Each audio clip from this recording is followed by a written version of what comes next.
So, Gwynn, I want to first of all welcome you to the show. I had the pleasure of connecting with you in person. I believe it was almost 3 years ago at a conference. And since then, we've had more chances to talk. We've enjoyed a really nice brunch together. And I've just seen you as somebody who is very insightful when it comes to personal finance and very well thought out. And I think you're going to have some perspectives that are going to be useful for everyone today. So, first of all, welcome to the show. Yeah, thank you very much. I really appreciate you having me. I think one thing I just want to acknowledge up front, it's been amazing to see your journey through Beyond MD. I've been listening right from the beginning and I haven't missed an episode. I think it's also really important to say this service that you provide is, I think, second to none when it comes to what's available for us as physicians within the country. And I think you've done a lovely job. And the how you've curated all the different people that you've brought on has been lovely to sort of see. These are amazing guests. And so I feel truly honored that you think I will have something useful to say to your community and your audience. So I appreciate the invite. Gwynn, I can't tell you how much I appreciate that. Thank you for lifting me up on this Tuesday. That's so kind of you to say all that. And a big thank you for me for supporting me in the show from day one. I can't tell you how much that means to me. So, Gwynn, why don't we start things off by you taking a moment to just give us a quick 30,000 foot view snapshot of who you are? Yeah. So I think these days I wear a couple of different hats. So I've got a clinical hat. I'm an emerge physician, CCFP trained. I work at a satellite campus for a community hospital here in Southern Ontario. Been doing that now for about 8 years after we relocated back from Alberta. And I really enjoy the group that I work with. It's a fantastic little space. Then the other hat, I guess, would be, probably in residency, I developed a really interest or keen interest in research. And I've got a couple of different areas. So wilderness medicine, a little bit of disaster medicine and combative sports that I like to dabble in. That has definitely taken a backseat with the arrival of kids. And probably the past 3-4 years, I haven't been as active as I would like to be, but I think that's turning a corner, and hopefully I'm going to have another paper out relatively soon, which will be really nice. And then the other piece would be, or I guess the other job that I have is I've developed a real estate portfolio for our family and some close friends. We've got about 199 units under our belt these days. It probably purchase-wise, maybe about $23 million worth of assets, and once they've been all stabilized and reappraised, they're probably going to be in the $30 million range. So we've been working really hard to develop that over the past few years, and had a lot of fun doing so too. And then the last hat would be being a dad and just being part of a growing family. We've got two small kids, 7 and 8, and life is crazy. All the time crazy. And I think one of your other guests a little while ago had mentioned this idea of just being so, as much work as you put in, there's always so much uncertainty when it comes to being a parent. And I think I feel that quite a lot. Not sure if we're doing the right things because it's all just an Yep. experiment. Yep. Parenting is one of those journeys, Gwynn, that I tell people nothing can prepare you for it. You can read every book there is on this, but until you get your feet dirty and get going, that's the ultimate test. So interesting research projects, by the way, that you mentioned. I wanted to ask you, though, with regards to your interest in financial literacy and specifically real estate, how did this all come to be? Yeah, so my parents, I would say, they're the sort of the neatest for all of this. I would consider myself like a second generation real estate investor. We're an immigrant family from Ireland. We came here at the end of the 80s, so 87. And we settled in Ontario in Etobicoke. And probably about 10 years after we got to Canada, my parents bought their first real estate property and then kind of grew their portfolio to about 9 units within sort of Southern Ontario. And then that was sort of in late high school, early university for me. And my parents dragged me along kicking and screaming to all the work that goes along with that. The typical things like the repairs, interviewing tenants, balancing books and all that kind of jazz. So Uh-huh. it's really been something that, family business, I think is how how I phrase it.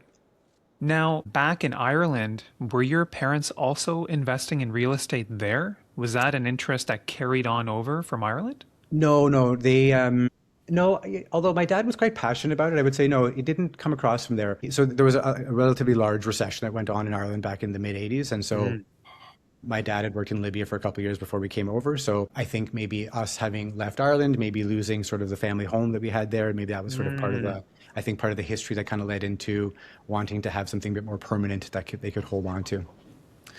Okay, it's interesting. So it sounds like you, just through your parents' journey, by following them, maybe learning through osmosis, you started to pick up on real estate. And I can tell you that when I started getting interested in real estate investing, this started for me around 6 or 7 years ago. And I would drag the kids out with me whenever I wanted to inspect a property.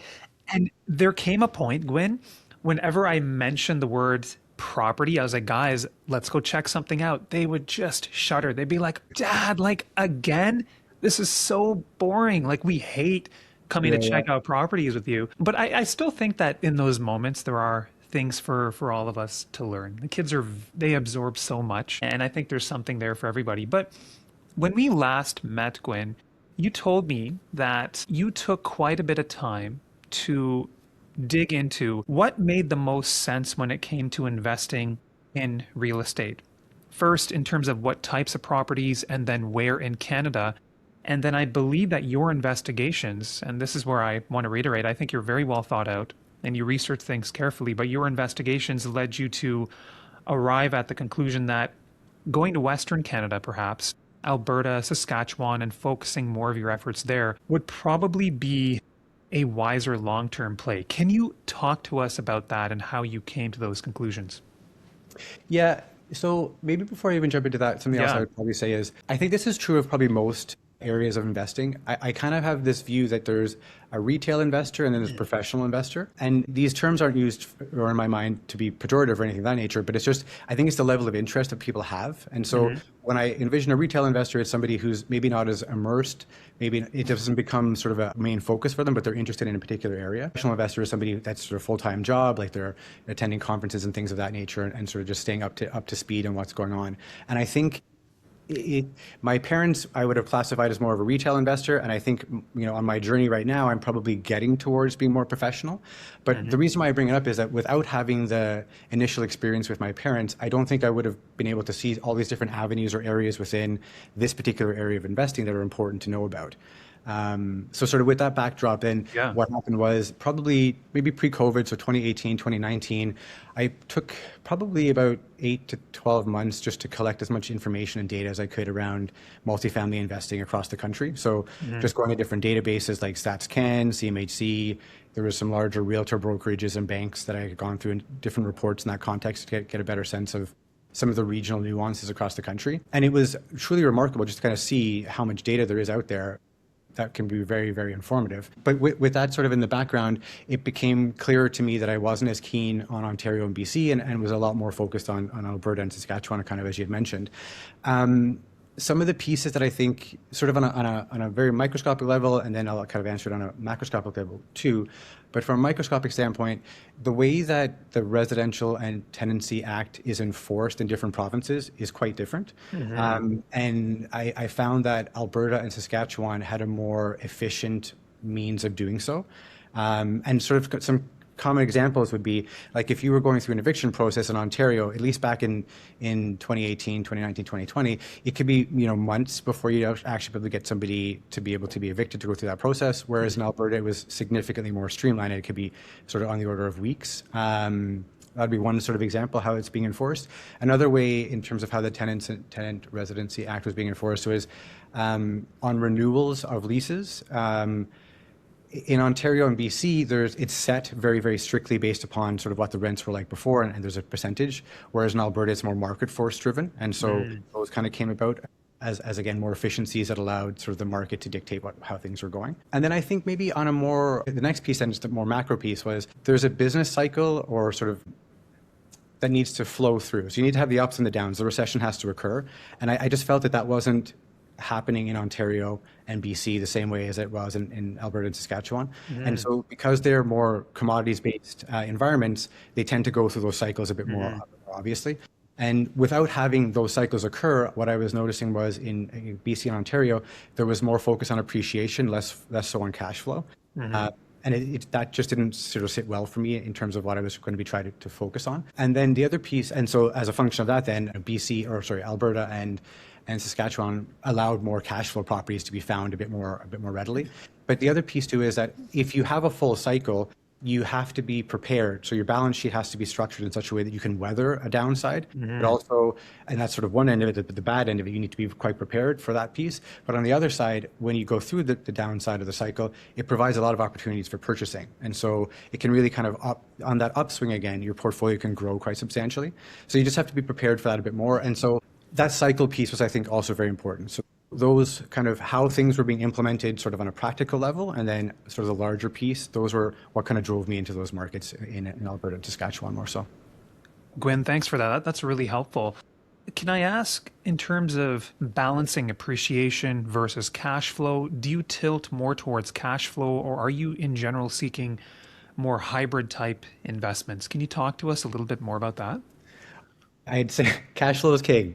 Yeah, I figured you were going to say that. Yeah, at least from the beginning. I mean, my focus is to try and find value add opportunities, either from an operational standpoint or from an actual CapEx standpoint. But at the end of the day, I don't want to buy something that's not cash flowing either on day one of purchase or very like weeks or months after being purchased.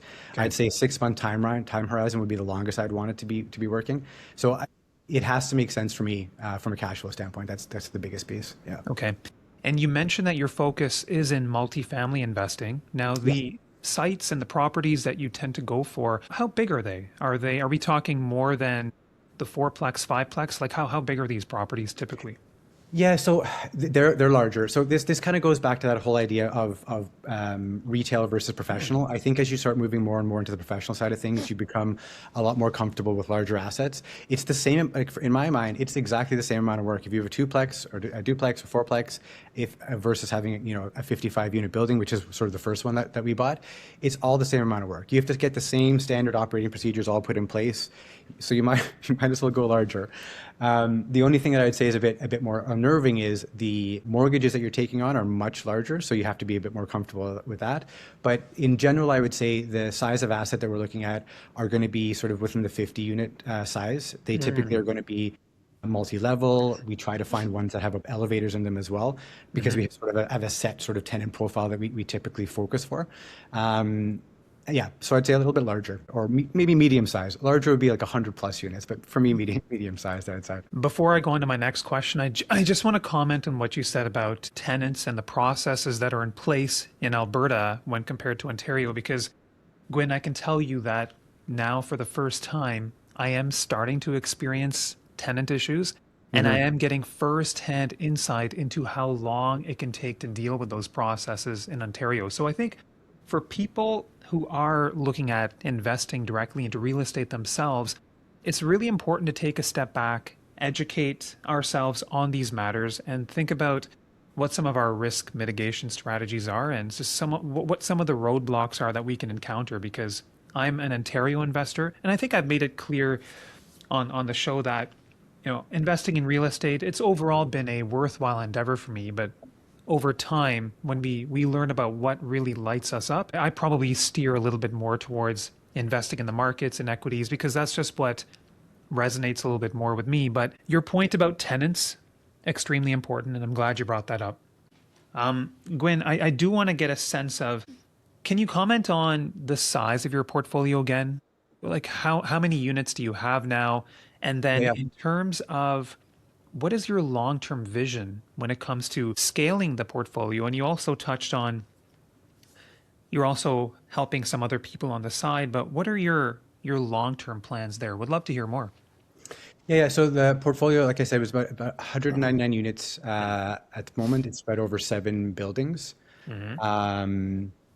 And we, market-wise, it's all focused in Alberta. We are in Edmonton, Red Deer, Lethbridge, and Medicine Hat at the moment. And the focus really is not to develop any more beachheads within any other market within Alberta at this stage, but to maybe increase the presence we have in those particular markets. And the focus behind that is more so just from an operational standpoint. My sense is that we probably need to be somewhere on the order of about 150 to 200 units in a particular market for us to be able to develop our own sort of in-house property management. And at the moment, we're sort of spread between some self-managed with on-site superintendents and then some third-party managed. And it's just, being able to do the property management is just another avenue of income. And so being able to bring it all in-house makes a bit more sense. Yeah, I think in terms of the vision, so We've been very fortunate so far. We've basically used our own personal funds and a very small network of investor partners. I don't think at this stage we feel like we need to get outside funds to build what we're doing. And that being said, though, when I first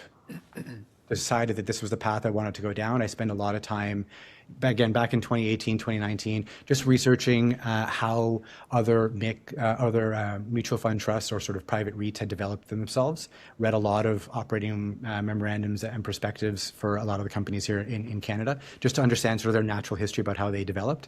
And so with that sort of in the background, I was able to be thoughtful about how we structured each of these projects so that they would be able to move into a mutual fund trust in the future if that's what we sort of wanted.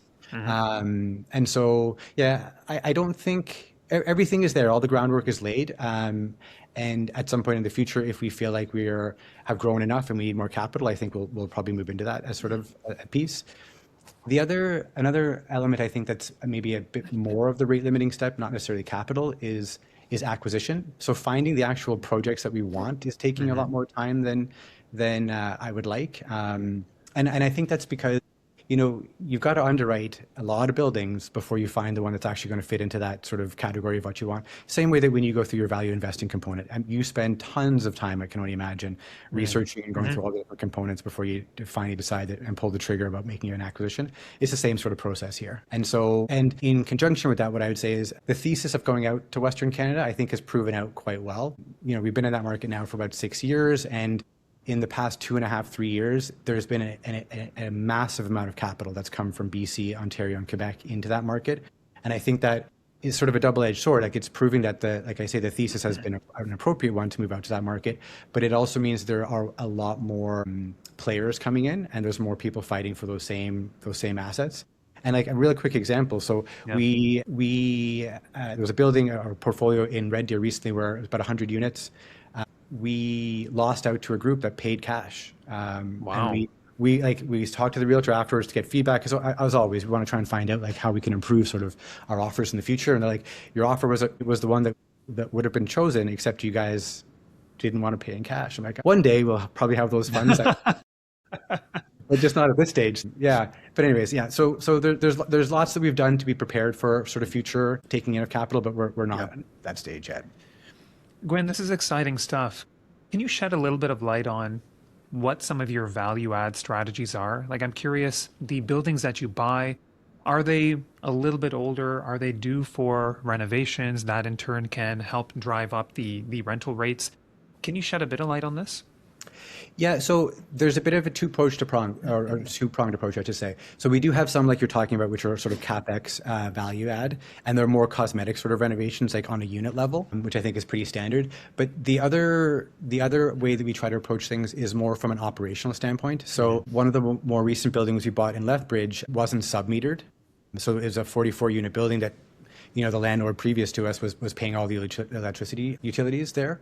And so we sub-metered all of the units and were able to, I think I would say from recollection, it was probably about $30,000 to $35,000 a year for electricity, and we're probably down in the $15,000 to $18,000 range. So on the operational side of things, on the expense side of the ledger, we've probably dropped $15,000 to $20,000 off the budget on that side. So it's trying to find efficiencies in that context a bit more that we tend to focus on. But yeah, in addition to the traditional sort of value add piece as well. Okay. Now, based on your experience investing out of province, can you just take us through some lessons, some do's, some don'ts for anybody who is contemplating something like this? Yeah. So I think maybe the first place I would say is, as with any investment, you just have to make sure you're doing all your diligence and doing all the work and staying on top of it, like as with any type of investment. And as I think you've alluded to many times on your podcast, it's not a passive investment. So you just have to recognize that this is a lot more physically active, either your physical labor or somebody else's physical labor. But at the end of the day, you're sort of the quarterback that's going to be managing these things. So just being very conscientious of that. Then I think, so if I wasn't as familiar with Alberta as I am, so we lived there for just shy of 10 years, and I've worked all across Alberta just with the local program.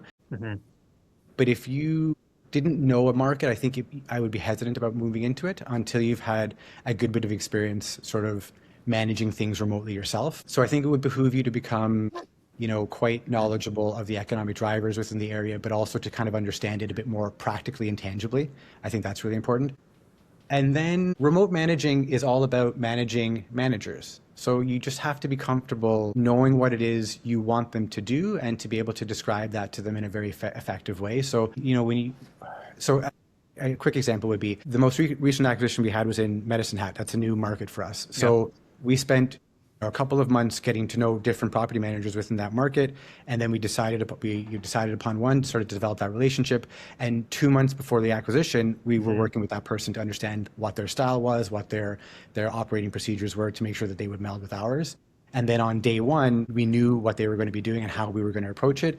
And now we meet with them weekly until this building is stabilized. We're meeting with them every week just to kind of make sure that they understand and are conscious of the goals that we're trying to achieve. And I mean, that won't continue indefinitely. It'll go to sort of a monthly cadence, but the idea is that you need to understand your goals, you need to communicate them quite well, and then you need to be checking quite well just to make sure that things are being done in a fashion that you want and things stabilize the way you want them to.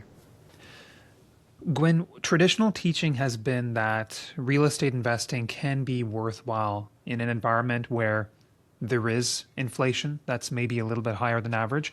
And I'm curious, based on your experience with what you've described so far, do you still see that to be the case? Yeah, so I mean, my general philosophy when it comes to investing is I like tangible assets. And I think that's one component. The next piece would be my macro view for Canada and probably for most of the globe is that inflation is not going away. I think we're still in the early innings of inflation. And so I believe that hard assets and physical assets will continue to be very positive in that environment moving forward. I think then the next piece I say just more practically is and this may again, real estate is very nuanced in terms of there's regional components to it, but the ability for real estate to change the income that comes about from it and to be responsive to what's going on in the environment is very important. And I think that's a hedge against inflation. So as long as you're in markets where your rents can continue to grow with inflation and maybe not be as hampered as they could be in some other markets, I think that will continue to only be positive in that context. Last question on real estate before we get to some really fun topics. Gwynn, what you've described sounds wonderful, but it does sound like a lot of work. And so I think sometimes I can tend to ask a lot about the mechanics of certain investments, and sometimes we forget to ask people about their why. I really, and this may weave into the next topic, but what is your why when it comes to real estate investing? I think I haven't yet in my previous careers had a chance to grow a business.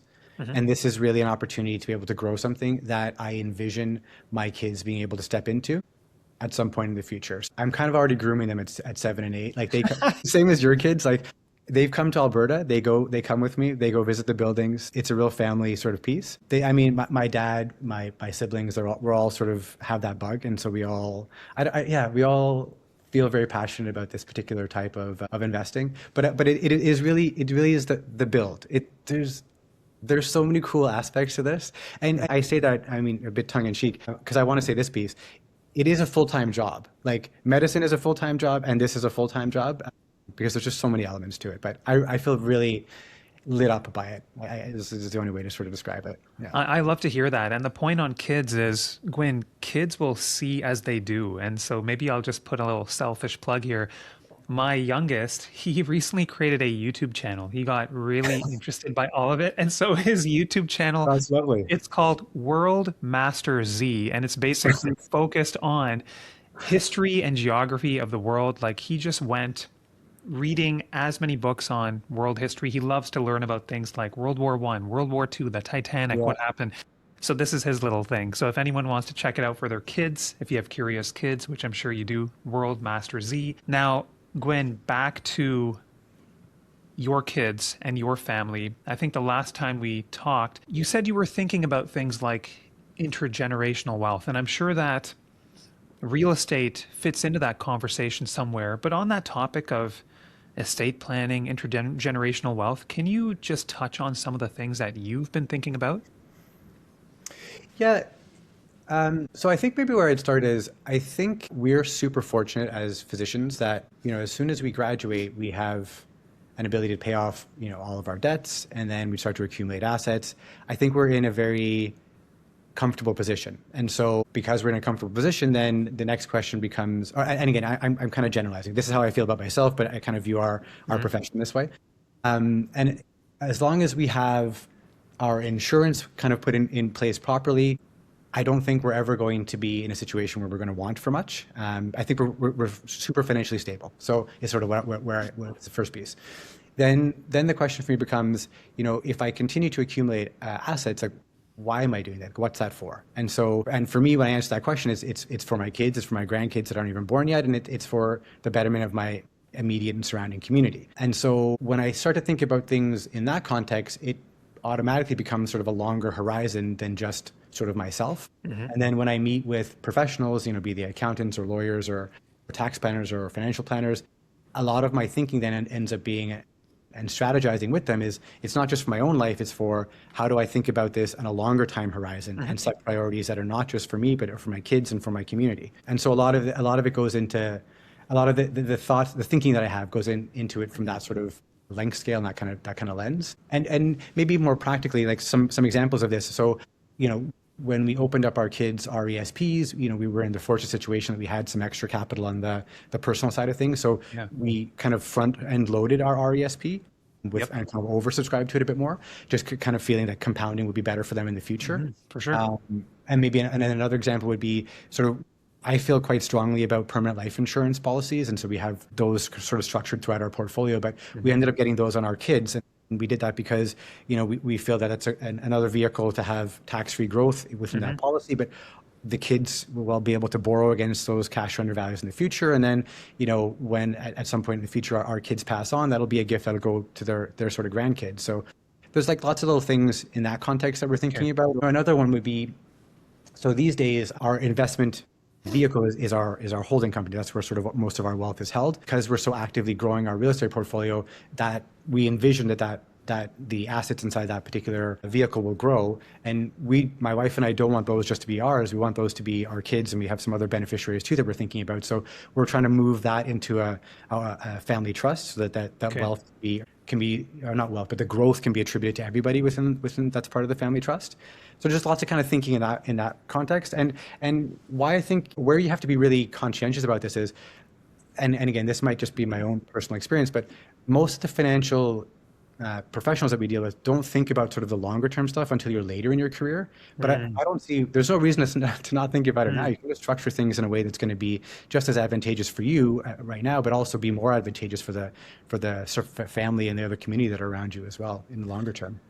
Wow, Gwynn, that was quite the answer. I can see the wheels in motion. Like, you just covered so many areas under that financial literacy umbrella. You just talked about real estate, insurance. You talked about estate planning, trusts. That was incredible. Okay, but it's nice to hear about your why. One thing I did forget to ask you about, Gwynn, you mentioned that real estate investing actively out of province can be akin to a full-time job. And I'm just curious, have you had to scale back in medicine a little bit to make room for both? Yeah, it's been a function of scaling back, but it's also been a function of realizing that I cannot do everything myself and sort of being open to hiring people.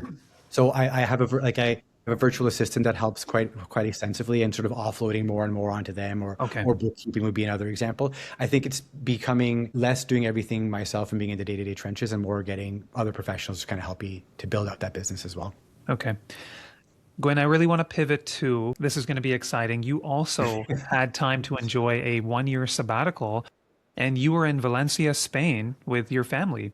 Tell us a little bit about that experience, and maybe we can start off with, why did you want to do this? Yeah, we were very fortunate. I think from a timing standpoint, it was a really opportune piece for us, but let's see why. I would say, so my wife and I traveled quite a lot, not just traveled, but lived abroad quite a lot. And I think we had not lost it, but it was probably 8 years prior to that, that we hadn't done any sort of new cultural immersions. And so it was really an opportunity to get into that again, to see how our family could navigate that type of challenge in in a new setting. That was sort of one of the bigger pieces. Then, in conjunction with that, I would say we really wanted the kids to have a new language. And we thought, and my thinking or our thinking was that Spanish is such a diverse or not diverse, but like it's spoken in many different countries throughout the world, that it was a nice opportunity for that to happen as well. That was sort of from the family side. And then maybe more personally, I had gotten to a stage where I was feeling quite burnt out. And this was probably a realization 2 years before we left that was there. And it really manifested in sort of empathy at home, like, getting off shift. And I think I was kind of off kilter for that day and the next day. And really just feeling like the empathy for my family wasn't there, that I was using all of that up at work and feeling like quite drained. And so that was a big push, I think, from a clinical standpoint to want to move on. Yeah, those would kind of be the two big drivers, I would say. Maybe talk about some of the highlights during your year away and some of the things that you guys learned as a group.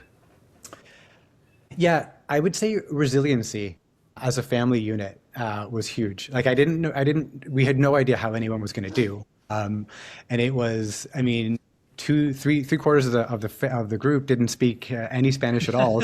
So it was quite a difference. But yeah, I would say resiliency. That was a big one. I'm really proud. The kids did. It was a tough transition, and they did such an amazing job. So that was beautiful to sort of see, and to see them grow there, and for us to grow as well. The other piece too is it really affirmed my sense that my wife Julie is the perfect partner for me. Like Wow, that's beautiful, man. I knew that before, but this was it was tough. Like, it was a tough year, and she was so supportive, and I think we grew a lot in that context. That it was just really a lot of affirmations that came through this experience, I would say. Yeah. I love to hear stuff like that. And one thing I'm also hearing is many of our colleagues in different areas of medicine, they are doing sabbaticals. And of course, you have to have a group that you're working with that is supportive of this too. But for anybody who is considering embarking on a 1-year adventure abroad, any advice for them, Gwynn? Any questions that they should really be asking themselves before doing this? Yeah. I think I'd say this. I think a lot of these answers, my thoughts, would be kiddo focused. Kids are malleable for sure, but the transition, especially going to a country where there's no real connection in your family already, and maybe where there's a language barrier, that was a real tumultuous time for probably 4 to 5 months, I would say. So just realizing that, you're probably, and again, I'm speaking for myself, I should say, from this context, we were doing because I was feeling burnt out, and maybe I had an expectation that it was going to be a real breeze just to go somewhere else and feel like a vacation. We didn't start off that way initially. It became that, but just making sure that you're aware that there's going to be a lot of transitional components that can be challenging. Let me think. I would say, I would say, because the initial part was so challenging, 2 years is better than 1. Yeah. And more so because, you get over the transition 4 to 5 months in, things are good for, 4 or 5 months. Then you're starting to think about having to go home again. So that last couple of months, or you're just kind of transitioning back. So having a little bit more time, if your group is supportive, would be, I think, absolutely amazing. So if you can extend it a bit longer. And then, and maybe a practical one I would say is there's a lot of emphasis on maybe choosing a relocation specialist that sort of help you navigate that process. Mm-hmm. I don't know that the cost benefit of that, I think, wasn't really worth it for us. The only reason why we ended up using someone was we had an immigration lawyer that we worked with, just because we wanted Julie to get a longer sort of residency visa. But I think aside from that, it's not. There's so many resources online that if you have a little bit of time to put into it, I think it's probably better to put that time in yourself and kind of understand things than trying to get someone else to do it for you. Okay. Now, you were based in Valencia, if I recall correctly. Yeah, that's right. And I imagine that you probably traveled a little bit throughout Europe too. Were there any destinations that really stood out to you that you really enjoyed? I'm a massive Liverpool fan. So, Okay. So Liverpool is a huge place to go. Yeah, I would say other than that, we didn't, we went back to Ireland as well for a period of time, just because there's a lot of heritage that was there. And those were sort of that was it. It was really, we spent most of our time in Spain and just being as immersed as possible. And we only spent 2 weeks in Ireland on our way back. But otherwise it was just immersion in Spain and feeling very thankful for that opportunity. And another plug, what I would say is Valencia was an absolutely amazing city, just for lots of different reasons. But it felt so safe. We never felt insecure there. And we had spent a little bit of time in Madrid, a little bit of time in Yep. Barcelona, got robbed in both, but Oh that's a different man, story. no way. Hey, Maybe it's a rite speaking of of passage. resiliency, right? Yeah. Yeah, yeah. But we would wholeheartedly recommend Valencia. It was a beautiful, beautiful place to be. Yeah. Okay, you mentioned Liverpool, so fun little stat here. I was born in the UK. I was born in Kent, and Yes. my oldest son is really into soccer. So I was doing a bit of research as to which English Premier League team was closest situated to my place of birth, and it turns out that it's Crystal Palace. So I'm still Oh, trying to get my great. Crystal Palace Yes. jersey. So Yes, yes. I've told my son that that's going to be my team. Hopefully, I'll You've have picked to a learn a bad bit more time about though. them. What's I know. They're having a really bad season, but that's Yeah, they they'll are. They get are. It's through been that. a bit of a struggle. But hey, Gwen, like I say, everything. I've been That's right. a lifelong Penguins fan. Everything is cyclical. You have to ride the highs and the lows, and you have to stick through the lows to get back to those highs. Now, going back to Spain, did your kids do school there as well? Yeah, yeah. We thought we would try and make it as hard as possible for them. And we put them right into a public Spanish school. Okay. So there was minimal English, if any. And it wasn't just Spanish, but they're Valenciano, which was the dialect within the province that we were in. Mm, They were sort of immersed within that as well. yeah. And I think we were really fortunate. I guess maybe fortunate, but not. Maybe the kids won't look at that in retrospect as fortune. But the school that they went to it had lots of immigrants from across North Africa, Asia, Really? from Eastern Europe as well. And so there was lots of kids that were all struggling together. But yeah, it was amazing. I mean, the expat community there is also quite beautiful. But Hmm. I think I would say maybe not universally, but pretty much the majority of expats put their kids into private schools, Mm, which are fine, but they would have been limited exposure to Spanish, and we really wanted okay. the Spanish language to be a big piece for their experience.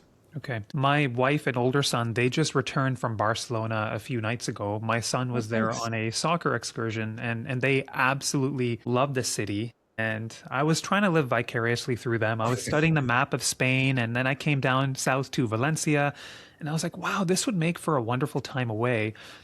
They loved their trip. And Gwen, you having spent so much time there, I wanted to ask you, if there's one way of living life in Spain that you could just bring over to where you are today, bring back to North America, what would that be?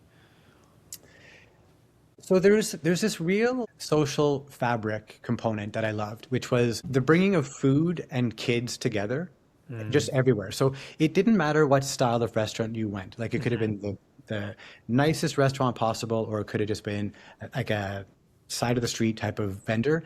Kids were just welcome everywhere at all Yeah. restaurants. Oh, And wow. the other piece too that really speaks to this is most of the restaurants that we found were all around almost like they were built around a playground.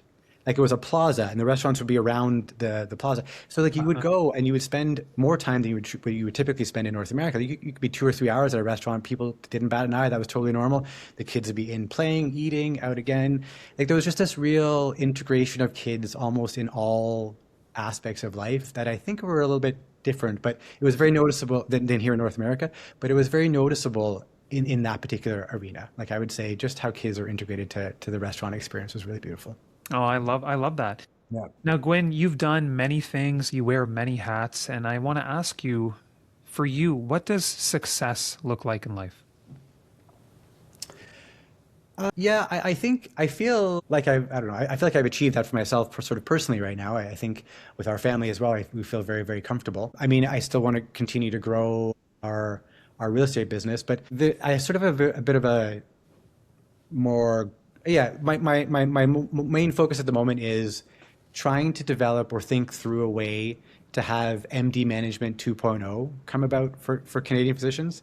Like I felt really I'm not sure how to describe it. Maybe sad, maybe a bit frustrated that left. I didn't use MD management all that much, but it was one of the first places where I got any financial education, and so I feel very grateful for that. But Hmm. I think that there's maybe something either provincially or nationally or territorially that has to be within the country that could maybe focus physicians' well-being when it comes to finances.